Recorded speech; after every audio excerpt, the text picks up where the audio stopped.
Mga 700,000 years ago. Oh! Ang dami nang alam, 700 years ago. Anong bebenta mo? Dito lang sa Pinay Stars.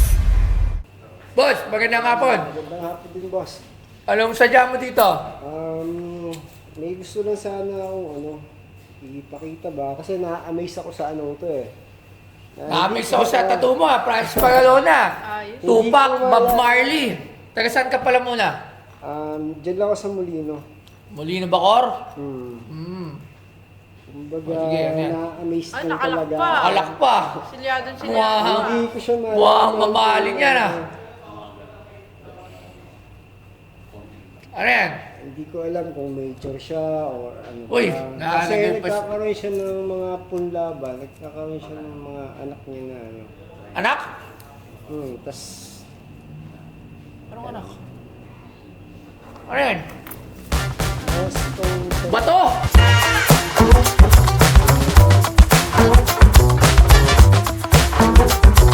Alam mo ba? Ang Tektite ay isang bihira at natural na salamin na nabuo mula sa napakalakas na pagtama ng meteorite sa lupa. Dahil sa sobrang init at puwersa ng impact, natunaw ang mga bato at lupa, tumalsik sa ere at mabilis na lumamig. Dito isinilang ang Tektite. Bawat piraso ay may kakaibang hugis at marka, patunay ng isang pangyayaring naganap libu-libong taon na ang nakalipas. Isa itong natatanging material na pinagsasama ang agham, kasaysayan at hiwaga ng kalikasan. At ngayon, may magbebenta sa PP Stars ng Tektite. parang mga Uy, ibang hindi pwedeng hawakan. Hindi pwedeng hawakan ng kamay. Pwede naman, sir. Gusto mo lang. Para Props lang siya. mas ano ba? Oo. Tapos yun naman, para siyang puling ba na parang may crystal siya sa ano. Okay, meron pa siyang prop. O, tama yun, hawakan mo ng kamay. Pinirapan mo pa, brother, yung sarili mo. Ayan. Okay. Pakuha nga ng loop doon. Tingnan nga natin kung ano to. Kung may laman ba siya o ano, kasi tapos ito naman yung mga maliliit na ano. Kung anong klase lang ba siya, gusto ko siyang malaman. Kung anong klase?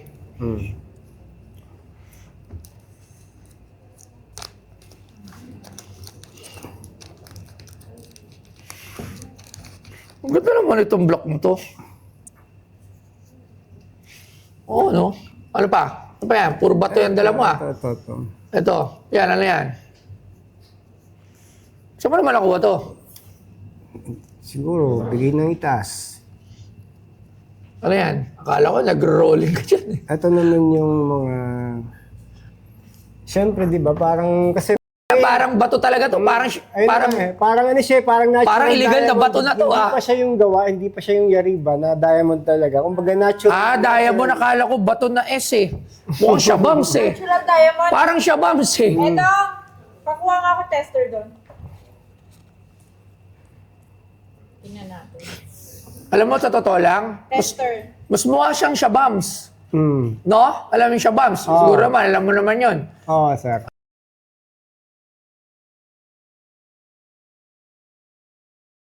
Kasi may nakikita ako dyan eh. Tignan mo, Lebs. Ganito yung itsura ng... May liliit na ano dyan Ganito eh. yung itsura ng shabams. Ay, hindi ko alam. Yung bawat punla niyang ano, iba't ibang ano. Parang Tignan meron, natin ha, kung matigas ha. Matigas ba? Tingnan natin, may tester. Wala ka crack. yung iba, pagka medyo parang ano, nagka-crack siya, sabay humuhubog ulit siya. Na parang shabams nga. Ayun na nga yung ano. Pag nakakrack natin, di ba shabams? Pag ginanon mo, nakakrack yun eh. Sabay biglang, pag nahanginan, parang siyang, di ba, lumalaki din na ano. Pag hinati ko to, bawal ba? Bawal. Pwede naman, sir. Tignan natin ha kung matigas. Kasi pag diamond, hindi mo siya maate. Yes. Uy, matigas. Hindi. Ayun nga yung... Hindi ka shabams kasi pag kinurot mo, pati na agad Tsaka yun. kita naman pagka kahit sunugin mo siya sa pinaka... Sinulog mo to sa foil? Hindi, lahat. Akala ko sinulog mo sa foil eh. Direktang sunog talaga na yung parang... Lighter! Oo, lighter. Umusok! Hindi. Akala ko usok, baka pag inusok, sabay singot na. Wala ba, hirap yan, brother. Okay. Pero, okay. Magkano mo naman to gusto ibenta? Hindi, depende kung kasi kukuha lang din ako ng idea sa'yo nun. Kumbaga ganun. Kasi kayo yung may alam sa mga ganyan, ano eh, kumbaga naano lang din ako eh. Ang Para hirap. magkaroon pa ako mas lalo ng kaalaman kasi kumbaga inaano ko rin yung sarili ko, challenge ko sa mga napupulot ko eh. Kumbaga ganun. Okay, akala ko siya bombs eh. Buti hindi mo sa pool binalot to. Kung Kaya hindi, nga. para talagang ano to, isang kasa to. Uy, 100 pesos. Alright. So sige, tawagin natin yung aking expert na si Angelo Bernardo. Kasi magaling sa mga bato-bato to. Ayun. Wala. Hindi siya. Kaya mo. Wala. Hindi talaga. Dapat aakyat. Okay. Napadaan lang ako eh. Wala. Sir Angelo, sige. puro tayo dito. Ano yan? Bato daw. Okay. Okay. Ano siya? Bato. Bato. Hindi, itong ano, yung ganitong kulay, parang Tektite yung kulay nito eh. Anong Tektite? Yung Tektite, Parang black titanium yun. ano yan eh, kasi pag yung mga meteor, mga 700,000 years ago. Oh! 700,000 years ago! Oo, merong meteor na naglanding, na nag-crash sa may ano yan, bandang Vietnam or sa Indochina. Oh. Tapos, ano yun, sa sobrang laki ng meteor na yun, maraming tumalsik na lupa. Ngayon, yung lupang yun, nag-harden yun. Habang, siyempre, sa sobrang init ng Init. meteor, di ba? Ngayon, doon sa impact, doon sa Yun ito, Marsek. tumalsik, no? So yun, ano yung molten lahat yun, naging red hot yun. Tapos nung nag-cool down sila, Ganto na. yun yung mga naging Tektite. Alright. So, So, marami yan, spread across yan, Southeast Asia. so ito, probably ganon. Probably, yan yung... Probably. So, we're not 100% sure. Halos sigurado na ako dito. Oh! Halos sigurado. So, pero hindi siya meteorite. Hindi siya meteor. Kasi, yung meteorite na bumaksak, yan yung lupa na tumalsik. At, syempre, sa init, nagbaga, yung lupa na binaksak, tumalsik. Kunyari, ito na yung meteorite. Ito yung lupa. Tumalsik yan, ganyan, yung mga lupa na yan. Nagbabaga rin yan. Tama? Yes. After mag-cool down yan, ito na yung labas. Ang tawag dito ay Tektite. Tektite. Right. Ang tanong, ito, ano to?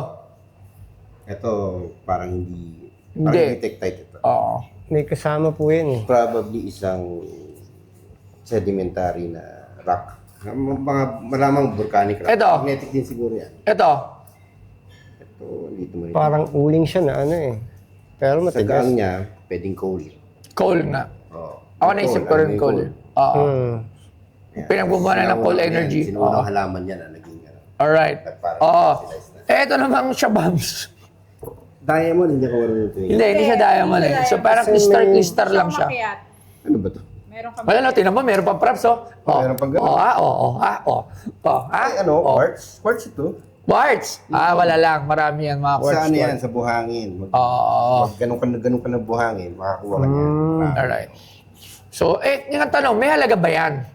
Actually, wala masyado. Ito, Tektite. Yung Tektite, curiosity piece. May mga nagbebenta na dealer na ganyan.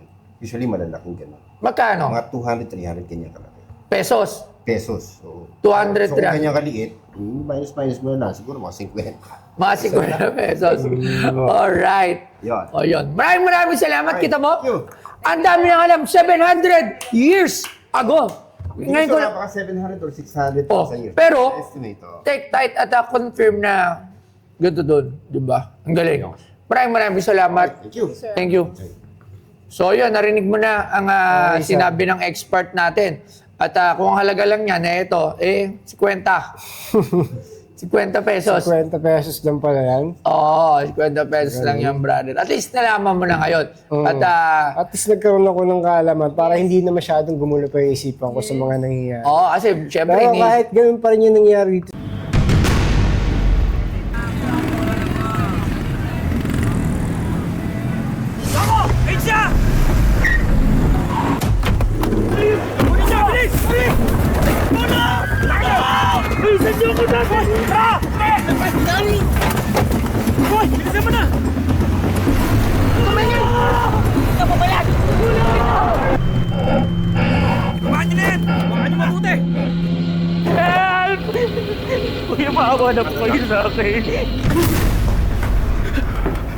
Kanta mo na nalalaman mo. Koko? Boys, patikimin nyo yan.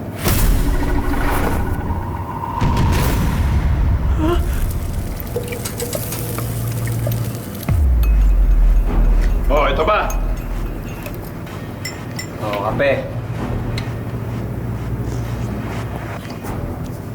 Wala kayong maririnig sa akin. Wala! Gusto mo talaga maghalo ang puti sa dikolor, ha?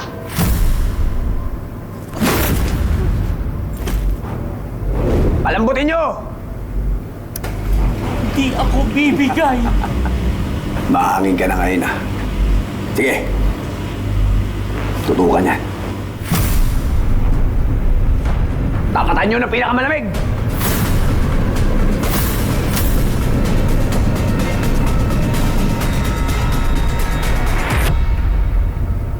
Kakanta ka ba o hindi? Hindi ako kakanta. Alagang astro, nalagaan ka sa bawat yugto ng buhay. Alagang astro, nalagaan ka. Ganyan ang alagang astron. Alagang maasahan mo.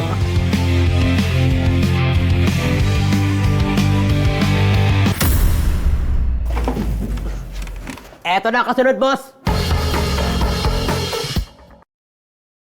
Mula pa yung isipan ko sa mga nangyayari. Oo, kasi syempre, Pero kahit ganun pa rin yung nangyari dito sa atin, parang na-amaze pa rin ako talaga ako rito. Parang gusto ko pa rin siyang ipakita kung saan man ako mapadpad ng lugar o ano pa man.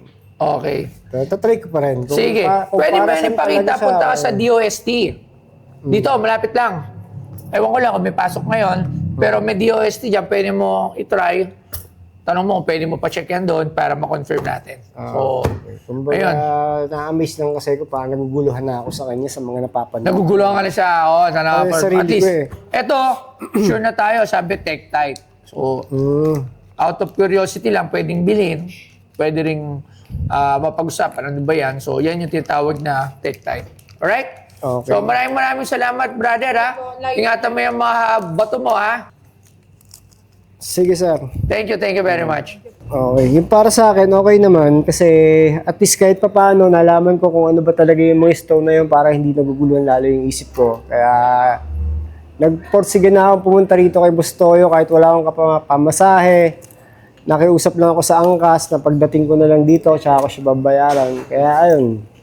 Ayun na, medyo nalinawan yung isip ko. Pero siyempre, na-amaze pa rin ako sa stone na yun, ikikip ko pa rin siya kahit anong mangyari. Kasi kakaiba siya eh. Kumbaga, kahit pa paano, wala pa siguro akong nakikitang merong ding ganyang stone. Hindi sa akin pa lang. Kasi ako matagal na ako nagko-construction din. Alam ko yung mga klase ng bato. Kumbaga, yan lang yung batong nakita ko na kakaiba. Na hindi ko pa nakikita sa iba. Na kumbaga, hindi pa nila kayang gayahin kung ano pa man na ano. Kumbaga, kakaiba siya. Pwede siyang i-treasure by museum sa mga kung ano-ano na, ayun lang. Ayun naman sabi ko, and thank you sa grupo nyo. Salamat.